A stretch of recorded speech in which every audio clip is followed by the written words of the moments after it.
episode 226 of the White Cat Outdoors podcast, bring you to the table while we talk about the outdoors. Well, Austin and Frank and Tom and myself are all back in the studio for this episode. Austin headed down to his lease in southern Ohio with his dad for a little bit of turkey hunting. And first morning down there, got on a really nice bird, mature bird, and laid the hammer down. So this is the story for that bird. I hope you guys enjoy this story as much as Austin enjoyed, being there for the hunt. And it just gets us revved up for turkey season here in Pennsylvania. And by the time this releases, it'll be less than a week out. So we hope you guys enjoy this episode. I'm going to quit rambling, and let's get tuned in to this week's episode. I got out of the truck, and when I slammed the door, I heard gobbles all around me. Let's see it. Alaska, moose, spot and sock. That is the bucket list. I agree.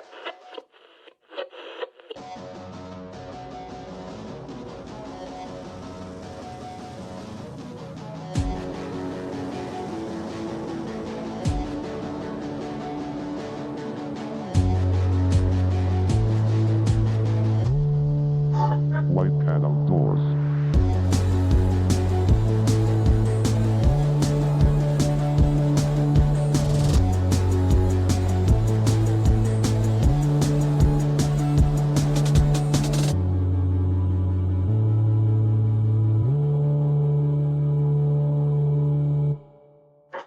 White Cat Outdoors. All right, it's me. I start us off. It's been a while. I was going to say it's about time. Yeah, I've had a lot going on. So it's good to be back. Welcome, everybody. Welcome to the table. Yeah, we're decently happy to have you back. Yeah, I'm glad to be back at the table with everybody. And by everybody, I do mean everybody. We're all here today. Yeah, good to see you. Gang's Glad to all be here. here. Are you, Tom? Yeah. Oh, I love Wednesday night podcasts. Do you? They are tough to beat. Even with the Indians playing? Guardians. But, I mean, we already know the outcome, so. Yeah, Boston's going to spank them. Yeah, okay. I went and saw Boston and Pittsburgh on Saturday, and they spanked Pittsburgh. So Did you catch both games, or no? Just First one. or the second? Second. Hmm. Yeah, Oh. this is a good one. Jesus. Ooh, Did they? It was a doubleheader on Saturday, correct? Yeah, I went to the later one. Did they win both? Yeah.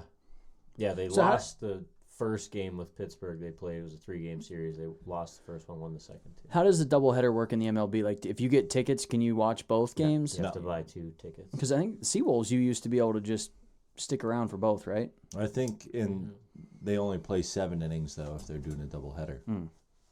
Yeah, you do. You don't get to stay. You gotta So leave. how much time is between Couple both? hours. Oh, so they've got time to clear the stadium, and then Yeah, they don't just go back to back.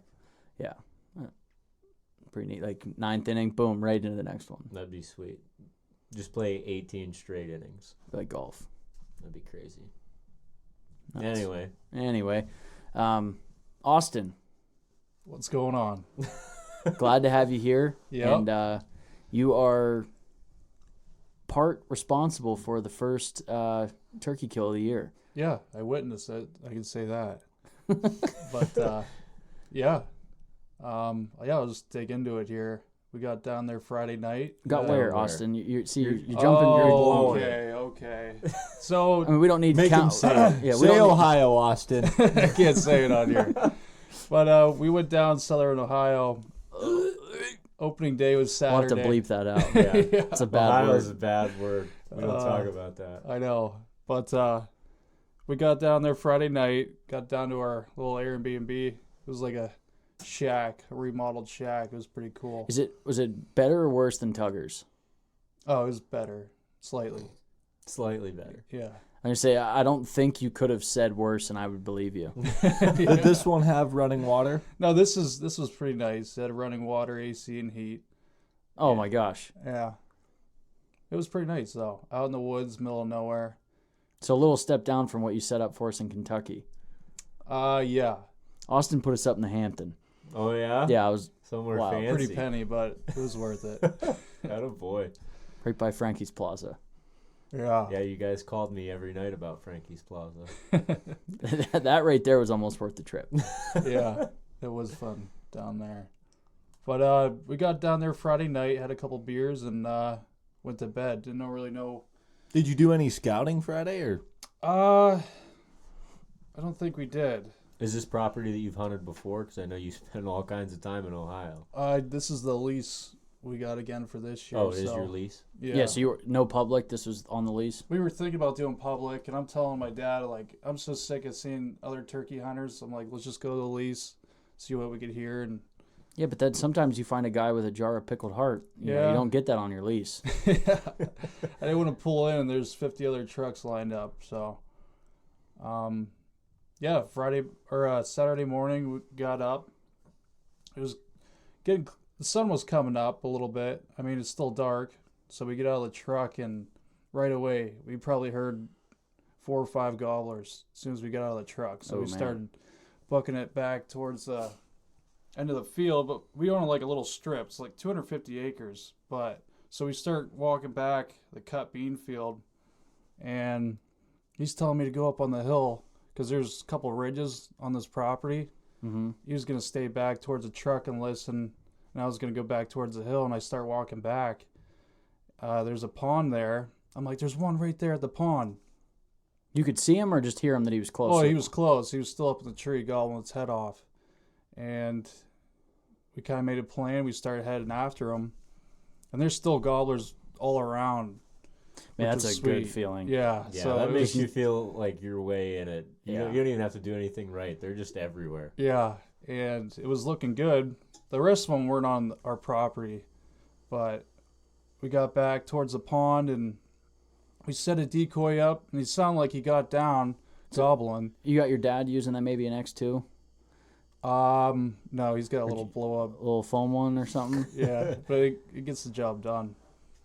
And we get back there. It sounded like he got down, and you could tell he was without a hand, just gobbling his head off. Now, were you doing any calling while he was in the tree? No, we didn't do any call until we got to our first spot. We started calling a little bit with the. So he was decoy already out. on the ground as you were getting set up? I mean, it was probably 5 minutes after he was set up. Okay, so you're like right on time. Right. I mean, that's what we kind of wanted to do. We wanted to see where the birds were at without calling, work our way towards them, set up, and then we start calling. I like your style. But yeah, so he got down gobbling, and then he kind of sounded like he was drifting away a little bit. So we kind of moved up another 100 yards and kind of set up again. I can't remember if we put the decoy out or not, but I was on the right side, he was on the left side, and there's a little field edge. We're in the woods. Mm-hmm. Field edge is on my right, and we thought he was going to cut across the corner, come to me. He wanted me to shoot it, and he was yelping. He starts walking in, and then he shut up for a minute or so, and you hear Oh, some so he sticks. really quieted down, huh? Yeah, you hear some. He heard some sticks cracking. He knew he was coming, but he was coming out towards my dad's side, the left. He was ready to shoot too, and then all of a sudden I saw the red, white, blue head kind of. Oh, man. I could barely see it. I mean, it was just like hopping up right above the log. I couldn't really get a good shot. Sometimes them logs will screw you on a turkey hunt. Yeah. But he's like, "Can you see it? Can you see it?" I'm like, "No, I don't have a good shot." And then boom! He As laid soon it as you down. said no, he's like, all right, I'm going to light it up. Yeah, and it was perfect. He laid it down, and How far was he? he's probably 40 yards. It's a nice poke on a turkey. Yeah. Not too crazy, But but those chokes, they're super tight. I mean, you could probably shoot 50 yards with it. I've done 57. 57, 60 yards, yeah. Yeah, and one of our buddies just laid one down at a very long distance. I'm hoping I got to talk to him about see if we can get him on for a little turkey story, but I don't want to spoil it. But it was More Pretty than far, a poke. Poke. it was very impressive. But I mean, that's just the technology that turkey hunting is getting into. Just like with these like aftermarket chokes that are super tight, and then guys are getting into like a ton of the science behind their turkey loads. And I know Tom and I switched over to the nitros a couple of years ago, and I mean literally 40 yards we've got 200 BBs in the head. So I mean like your 40 yards is the new 20 with those. So it's like it keeps getting better. So, Yeah. but anyway, so So yeah, after he laid that one down, we ran over and tagged it, and I mean it was still early. I mean it was just getting daylight. So we laid that next to a tree, and we were trying to get me a bird. And, Well, give us the details on this one real quick. this bird, we're guessing it's probably 3-year-old, 1-inch spurs, and a couple. It was a 9.5-inch beard and a couple strands out to 10. well, they measure the strands, so Yeah, it was a 10-inch beard. That's a nice bird. That is a nice bird. solid bird. Yeah. I'd shoot him. I'd shoot a Jake. I actually talked myself out of a Jake last weekend. I am proud of you. I didn't I wasn't think you proud of had it in myself. But So we headed over to the next ridge after that, and we kind of didn't hear much. And then we walking around another hour, calling. We got to the very back of the property, and we heard 1 or 2 gobbles out towards the truck, like halfway Of course. across the lease, you know. And we started setting up. Well, we kind of made our way down the hill a little bit. We were setting up, and they were on the opposite side of the hill, it sounded like. We were calling, and they were responding pretty good. And we sat there for, I don't know, about half an hour. They just shut up. I mean, they didn't respond to anything after that. Then we're sitting there, kind of looking downhill. We're waiting for maybe one to sneak in. And then a coyote pops its head up. oh, Yeah, so I'm guessing the coyote was over there. It came directly right from where we heard him. yeah, there's a good chance he spooked them, and Yeah, and they shut up, and I couldn't get a shot on the I was coyote. gonna but say you should have let him have it. yeah, he kind of screwed that hunt up, but you could only hunt until noon over there, so the day was pretty much done. I tell you go from like archery hunting and rifle hunting in the fall and winter, and then into turkey season where you can only hunt till noon. Your day just feels so much shorter. Like it's just a constant race against time. Like that noon comes around so fast. Yeah. At least what I've noticed. Like basically, like your best chance, like your dad's bird, right off the roost. And then it's just like Yeah, the longer going- they're on the ground, the harder and harder it gets. yeah, and I just find myself just running ragged through the woods, just trying to get something to happen because you've only got a few hours. Mm-hmm. But Yeah, we could hunt Sunday too up there, and later that day we were just setting up tree stands, doing all the little work we can while we're up there. But yeah, Sunday morning came around, and we pretty much did the same thing because we're guessing 4 other gobblers around, so we tried that place the next morning, and we ended up calling in a Jake. hammer down. I was looking for a beard, I couldn't see it, so I didn't pull the trigger. Yeah, But other than that, it was a pretty good hunt. turkey breast all tastes the same, Austin. Yeah, but they gotta have a beard to shoot them. If you can't visible identify a beard, then no go. Yeah, Yeah, Way to follow the law, Austin. right. Full fans you only. probably could have plucked a few of them mustache hairs and glued it to it. That would have That's why helped. you grew it out. But yeah, that was That's it for- awesome. I mean, turkey season is among us. it is. Yeah, we start next week, right? Yeah, week and a half. Yeah. Youth season's this weekend. Wish I had a son at this point so I could get out in the woods. Yeah, Like, oh, my newborn son just killed his first long beard. Congratulations. Getting them into the mentor program real early. But with that mentor program, you do see like 5-year-olds and stuff now killing birds, which I think is awesome. Yeah, I do too. I mean, I know growing up, as soon as I knew like what my dad was doing, I was like, I want to be there. And then when I turned 10, Tom was 9, was the first year you could do the mentor program. Yeah, I never had it. I was already. Yeah, you were like On it just by the missed it. You were time. 13 at Yeah. the time. And I remember that first year, got like at the time it was literally you just printed off a piece of paper and my dad like basically writes your name on it and that's your mentor license. Yeah. And we were sitting at the dinner table at my parents' house, and there was a bird like 300 yards down the field edge, like right in the back. And my dad's like, "You want to go chase that bird in the morning?" And I'm like, "Yeah." Like it was like Yeah. a Wednesday morning or Wednesday or Tuesday night or something. I had school the next morning, and he's like, "I think we can get on that bird." And in my head, it was guaranteed. Already locked. I'm in, like, done we deal. saw a bird. that bird's dead. And so it was. Yeah, that was my first turkey hunt the next morning. And sure enough, little Jake comes walking in, and I think I let him get to about 10 feet. I paced it off at 10 years old at 10 steps. So, So it it's was like probably 3 steps, Yeah, it was 4 like steps. it was like 15 feet or something. Probably like, it was inside 10 yards, Mm-hmm. easy. But I tell you what, you felt like king shit walking into class. Get off the school bus, still smelling like turkey, and that was a good time. Getting rocked by a 3.5 inch. Yeah. Oh, yeah.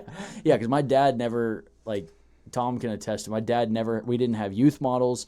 We didn't have 20 gauges. It was 3-inch or 3.5-inch turkey loads. You shot birds with that 20 gauge over and I was under. gonna say. Oh, I could've did have swore that you single had that shot. single Yeah. shot I did. 20 Yeah, I did gauge. kill. Yeah, I had a He's scope trying to on it. act tough. No, yeah, you're right. I forgot about the shoot old. 12. Yeah, get out of here. Yeah, my first 2 birds were with a single shot 20 gauge with a 222, over and under. It was actually a pretty sweet little gun. Those are sweet. My dad just bought one of those a couple years ago. Nice. Yeah. Thank you for reminding me of that. I forgot about that little memory. But yeah, Tom did start with a Mossberg 835, Yeah. 3.5 inch. I saw this At thing 9. on Facebook the other day. It was this picture, and it said, "My trust issue started when my dad handed me a 12 gauge with 3.5s that he said didn't kick." Yeah, they buck a little bit. Yeah, and I think that following year at 9 and 10 years old, Tom and I were using a 270 and a 7mm for deer, like full size guns as tall as you are. But yeah, and it's funny now. I actually shoot a 7mm08 or 7mm08. I kind of mumbled through that, but it's like a Mountaineer model, so it's like almost a youth model.